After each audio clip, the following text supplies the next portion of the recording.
ते हायस्कूल आता तो जे एसटी स्टँड आहे त्या एसटी स्टँड मध्ये जे ग्राउंड आहे ते त्या हायस्कूलचं ग्राउंड होतं आणि त्याच्याच खालच्या बाजूला आता सरकारी दवाखाना आहे. ते आमच्या हायस्कूलचं मुख्य ऑफिस. महत्वाची गोष्ट म्हणजे आमचे सगळे शिक्षक हे गुरुजी होते. कोणीही टीचर सर वगैरे नव्हते.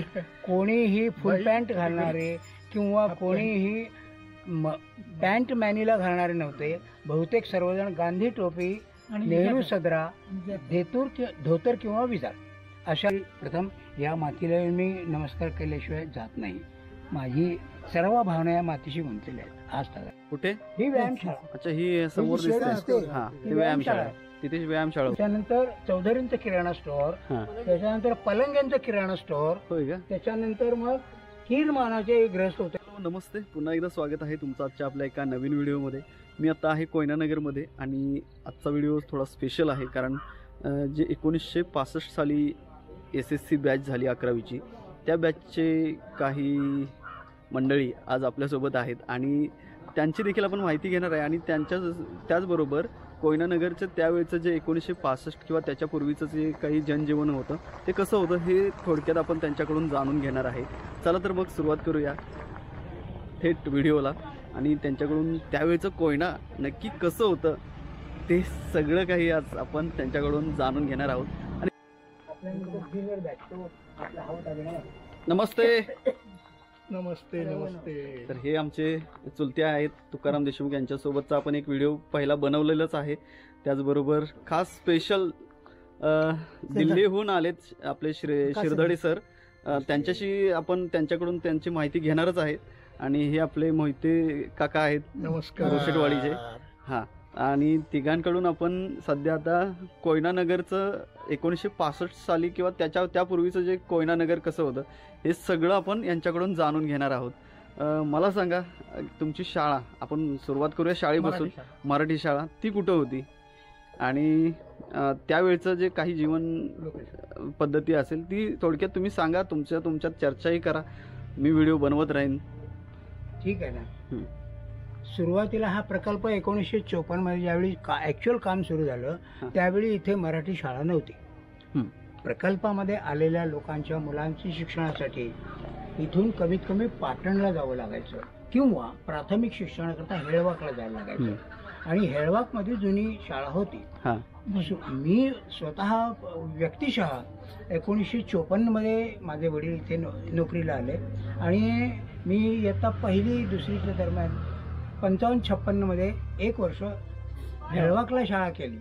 त्यानंतर 1957 मध्ये इथे मराठी शाळेची बिल्डिंग होती. कुठे? इथे मराठी शाळा. अच्छा, म्हणजे आता मी खरं तर आहे जुना मार्केट जे आहे आपलं, जिथे बाजारपेठ आहे जुन्या मार्केटची, तिथे आहे. हा जो कठ्ठा दिसतोय तिथे मराठी शाळा होती. आणि त्या मराठी शाळेमध्ये आकार असा, एक अशी लाईन, एक पुढे गेलेली लाईन आणि एक इकडे आलेली लाईन, असा थोडासा झेड सारखा आकाराचा तो शाळेची बिल्डिंग होती. हे जोतं दिसतंय त्याप्रमाणे ती होती. ओके. या शाळेमध्ये इयत्ता पहिली ते 7वी पर्यंत शिक्षण होतं. महत्वाची गोष्ट म्हणजे आमचे सगळे शिक्षक हे गुरुजी होते. कोणीही टीचर सर वगैरे नव्हते. कोणीही फुल पॅन्ट घालणारे किंवा कोणीही पॅन्ट मॅनीला घालणारे नव्हते. बहुतेक सर्वजण गांधी टोपी, नेहरू सदरा, धोतर किंवा विजार असे आमचे गुरुजी होते, ज्यांनी आमचं पूर्ण पाया घालून दिला. आजपर्यंत आम्हाला त्यांचा अभिमान वाटतो. तेव्हा 1954 ते 1982 माझा कोयना प्रकल्पाशी संबंध होता. नंतर कोयना प्रकल्पाच्या मातीचं महत्त्व असं आहे की त्या मातीची जी आस आहे ती आजपर्यंत माझी टिकून आहे. म्हणून मी केव्हाही कुठेही काही निमित्ताने या बाजूला जरी आलो तरी प्रथम या मातीला मी नमस्कार केल्याशिवाय जात नाही. माझी सर्व भावना या मातीशी गुंतलेल्या आहेत आज तक आहेत. मी 65 ला लागलो आणि ते कोयना प्रकल्पामध्ये ट्रेसर म्हणून. अच्छा. आणि या पदावर काम करत असताना सुरुवातीला जे फर्स्ट स्टेजचं काम चालू झालं धरणाचं, फर्स्ट स्टेजचं म्हणजे पायथ्यापासून ते गेटपर्यंत, त्या पिरियडपर्यंत मी इथं सर्व्हिसला होतो. अरे वा, म्हणजे तुम्हाला कोयना धरणाबद्दलची दोघांनाही बऱ्यापैकी म्हणजे बऱ्यापैकी म्हणण्यापेक्षा चांगली माहिती असणार आहे. हो. कारण अगदी त्याच्या पायापासून जे काम चालू होतं तेव्हापासून तुम्ही इथं काम केलंय म्हणल्यावर पाया खोदाईपासून मी वा वा पाहिलेलं आहे. वा. त्यावेळेला चांगलंच पंतप्रधान सुद्धा मोरारजीभाई येऊन गेलेत, हा उद्घाटन केलेलं हा. आहे. ज्या वेळेला ओपन हे केलं, उद्घाटन केलं, हा त्यावेळेला जे प्रक्षेपण केलं होतं हम्म. ते आम्ही पाहिलेलं आहे प्रत्यक्षामध्ये. नंतर इंदिरा गांधी वगैरे सगळ्या भेट देऊन आमच्या गेलेल्या या शाळेसमोर समोर आहेत. इथे हेलिकॉप्टर. यशवंतराव चव्हाणांनी हे तो पाळणा आहे नदीच्या पलीकडे पाळणा बांधलेला. म्हणजे हे होतं तो range, हा. ऍक्च्युअली तो नदीचा फ्लो मेजरमेंट करण्याकरता measurement. बांधलेल्या हा. दोऱ्या होत्या होय का आणि त्यासाठी तो एक पाळणा होता. होता त्या तेव्हा. पाळण्यावरती बसून मोरारजी देसाईंनी यशवंतराव चव्हाणांनी कोयना नदीची ओटी भरली आहे. त्याचे फोटो पण आहेत आपल्याकडे. वर्णन नव्हते. हम्म. हा. तर ते चायनीज यशवंतराव चव्हाणांनी भूमिपूजन केलं, या जी नदीची हम्म. ओटी भरली. ओटी भरली. या घटना अजूनही माझ्या डोळ्यासमोर करत आहे. येतो. तुम्ही आता तुमची माहिती सांगा. तुम्ही पुढे काय केलं आम्ही शिक्षणानंतर? 61 पर्यंत इथं होतो. हा 61 नंतर आम्ही शाळेला म्हणजे ITI ला मी कराडला हम्म. गेलो. त्यात 64-65 माझा ITI झाला हा. आणि मग आमची सगळ्या लोकांची फुटाफूट झाली. अच्छा. हा, हा. मी 65 नंतर बऱ्यापैकी फुटाफुट झाली. हा, सतत- SSC पर्यंत आणि पर्टिक्युलरली काय आहे हा. की शिक्षणात ज्यांना भाग शिक्षण घेतला. ज्यांना शक्य होतं ते पुढे शिकून गेले बरोबर. आणि ज्यांना शक्य नव्हतं त्यांनी जिथपर्यंत शक्य होतं हा. तिथपर्यंत शिक्षण घेतलं. परंतु प्रत्येकाचं महत्व आमचं हे आहे की आम्हाला कोणाच्या शिक्षणाविषयी त्याचं नाही. शिक्षण कमी आहे आणि माझं जास्त हा भावना नाही. हम्म. आम्ही मित्र ह्या लेवलवरती कायम एकाच लेवलवर असतो. मी वयाच्या आतापर्यंत आतापर्यंत 80 पर्यंत. हो. म्हणजे कमीत कमी आमची 1960 पासूनची मैत्री धरा तुम्ही होय. आणि आज 24 म्हणजे 65 वर्षांची आमची मैत्री अजून कायम टिकून आहे. होय. तिकडे. बरं, इथं ही शाळा जी होती ते पुढे किती वर्ष इथे होत्या नंतर मग परत कधी ती आता वरच्या बाजूला गेली ती कधी? ही भूकंपामध्ये पडली. अच्छा. शाळा 1967 साली म्हणजे 67 पर्यंत होती पडली. इथे. त्यानंतर इथल्या शिवाजी 6 हायस्कूल- शिवाजी हायस्कूल होतं वर. महिन्यानंतर नाही त्यांनी काय केलं, मराठी शाळेतली पडल्यानंतर हम्म. जिल्हा परिषदेकडे ती होती. हा. त्यामुळे त्यांनी काय केलं की भूकंपानंतर आता मुलांच्या शिक्षणाचा प्रश्न कसा सोडवायचा हम्म. म्हणून मग त्यांनी ती जी जागा होती की ज्या ठिकाणी या प्रकल्पाचे चीफ इंजिनियर हम्म. मुख्य अभियंता यांचा बंगला ज्या ठिकाणी होता, म्हणजे योगायोग पहा की ज्या ठिकाणी या प्रकल्पाची मुख्य व्यक्ती मुख्य इंजिनियर राहत होते त्या वसतिस्थानाच्याच ठिकाणी या नवीन पिढीच्या लहान मुलांच्या शिक्षणाची प्रायमरी शिक्षणाची सोय करणारी शाळा तिथे बांधली गेली अच्छा.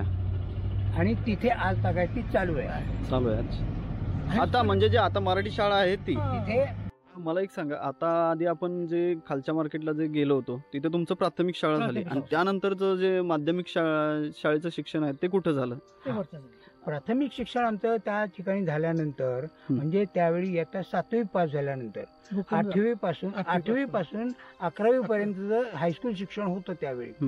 1961 मध्ये आम्ही हायस्कूलमध्ये आलो शिवाजी आणि विद्यालय. त्या हायस्कूलचं नाव श्री शिवाजी विद्यालय कोयनानगर. ते हायस्कूल कुठं होतं? हा. आता ते जे- हायस्कूल आता तो ST जे stand. ST स्टँड आहे हम्म. त्या ST स्टँड मध्ये जे ग्राउंड हा. आहे ते त्या हायस्कूलचं ग्राउंड Ground. होतं अच्छा. आणि त्याच्याच खालच्या बाजूला आता सरकारी दवाखाना आहे. हा. ते आमच्या हायस्कूलचं मुख्य ऑफिस, होय का? हायस्कूलचा मुख्य लायब्ररी, हा.